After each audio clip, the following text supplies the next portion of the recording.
दिसंबर का महीना चल रहा था। सर्दियां अपने जोबन पर थी। दूर दूर तक हर चीज सफ़ेद चादर तान रखी हुई थी। अभी भी बर्फ रुई की मानन गिर रही थी। वक्फा वक्फा से दीवार के दरख्तों की शाखें चटकने की आवाज़ें सुनाई दे रही थी। गहरी खामोशी रूह तक में सनसनी पैदा कर रही थी। मट्टी का कुशादा कमरा जिसके बीचों बीच जलती लकड़ियों का काला ढक रहा था, और इसके इर्द गिर्द हम सब दादी के घेरे में बैठे थे। दादी अम्मा नजरें देखती लकड़ियों पर जमाए माजी के सफ़ों की वर्क गिरदानी कर रही थी। कुछ देर बाद गला खंकारते हुए गोया हुई, ये इस वक्त का वाक़या है जब मैं और सनूबर आपा पानी के किल्लत के बायस सहरी के वक़्त पानी भरने जाया करते थे। सनूबर आपा मुझसे उम्र में काफ़ी बड़ी थी। सनूबर आपा कभी अजान से पहले और कभी अजान के बाद पानी भरने के बर्तन लिए आती और हमारे घर की दीवारों पर बर्तन से ज़रबे लगाती। चूँकि मेरा बिस्तर दीवार के साथ होता, इसलिए मैं फ़ौरन उठ जाती, अपने बर्तन उठाती और बाहर आ जाती। हर तरफ गहरा अंधेरा छाया होता था और गधेड़ों की दिलखराश आवाज़ें दिल को झंझोड़ देती थीं। दिल में धेड़ों खौफ लिए हम सज सज कर कदम बढ़ाते थे। घर तो चूँकि इस ज़माने में इक्का दुक्का ही मौजूद होते थे और हमें पानी लाने के लिए तवील मुसाफत तय करना पड़ती थी।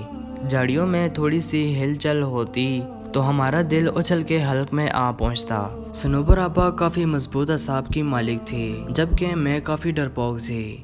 पानी लाना मेरी मजबूरी थी क्योंकि घर में एक बूढ़ी सास थी और 3 बच्चे, मेरी एक बेटी और 2 बेटे। शोर तो रोज़ी रोटी कमाने के सिलसिले में बाहर निकलते तो महीनों बाद ही वापस लौटते थे। आगे आगे सनूबर आपा होती थी जबकि पीछे मैं होती थी, और कभी कभार तो मुझे वाज़ेह महसूस होता था कि मेरे पीछे और भी कोई चल रहा है। अपने पीछे उठाए जाने वाले कदमों की आवाज़ें मैं बेखूबी से सुनती थी, लेकिन मुझे सनूबर आपा हमेशा नसीहत करती थी कि कभी किसी चीज़ के पीछे ना जाना चाहिए। तुम कुछ भी देख लो और कभी पीछे मुड़कर नहीं देखना चाहिए। मैंने उनकी बात को दिल पर नक्श कर दिया।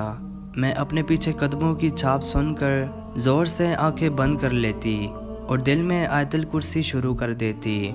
लेकिन जब तवील सफ़र तय करने के बाद बैठने को जी चाहता तो यूं महसूस होता जैसे बिल्कुल साथ कोई बैठा है। गर्दन घुमाकर इधर उधर देखने पर सिवाय अंधेरे के कुछ दिखाई ना देता। हमारा रोज़ का आना जाना था। एक रोज़ मुझे आवाज़ आई कि दीवार पर ज़रबे मारी जा रही हैं। मैं उठी, अपने बर्तन उठाए, लेकिन गहरा अंधेरा देखकर ठटक गई। मुझे यूँ महसूस हो रहा था जैसे आधी रात का वक़्त हो। मैं बाहर गई तो देखा सनूबर आपा का दूर दूर तक कोई नामो निशान नहीं था। मैंने ये समझकर कदम रास्ते पर डाल दिए कि वो ज़्यादा दूर नहीं गई होगी और मैं उन तक पहुंच जाऊंगी। गिद्धड़ों की आवाज़ें पल भर को मेरे कदम साकत कर देती थी। मैंने भागना शुरू कर दिया, मगर मैं उन तक नहीं पहुंच सकी। बिगड़े तनफ़्फ़ुस के साथ मैंने मुसाफत तय की और जाए वक़्वा पहुंचकर मेरे अंदर तक सनसनी दौड़ गई। सनूबर आपा वहाँ मौजूद नहीं थी। मैं थोड़ा ऊपर खड़ी थी और नीचे देखा जहाँ पानी का कुआं था। ऐसा महसूस हो रहा था कि कोई पानी को अपने ऊपर बहा रहा हो। मैंने नीचे जाना ज़रूरी ना समझा और पानी का डोल उल्टा कर उस पर बैठ गई। लेकिन थोड़ी देर बैठने के बाद भी पानी की आवाज़ें बददस्तूर आ रही थीं। मुझे अजीबो गरीब ख्यालात आ रहे थे और पानी की आवाज़ से अजीब सा खौफ महसूस हो रहा था। अपने पीछे किसी को महसूस किया तो मेरे जिस्म पर कपकपी तारी हो गई। मैंने लरसते हुए पीछे मुड़कर देखा तो किसी का नामो निशान भी न था। वहाँ एकदम से सन्नाटा छा गया। मेरी हैरत की इंतहा न रही। लेकिन ऐन इसी जगह ऊपर दरख्त की शाख पर कोई अजीब सा परिंदा बैठा मुझ पर नजरें गाड़े हुए था। अजीब किस्म का परिंदा था। मैंने कभी ऐसा परिंदा नहीं देखा था। इसका सारा बदन काले बालों से भरा हुआ था। उसकी सुर्ख आंखें देखकर मैंने दहशत के मारे भागना शुरू कर दिया।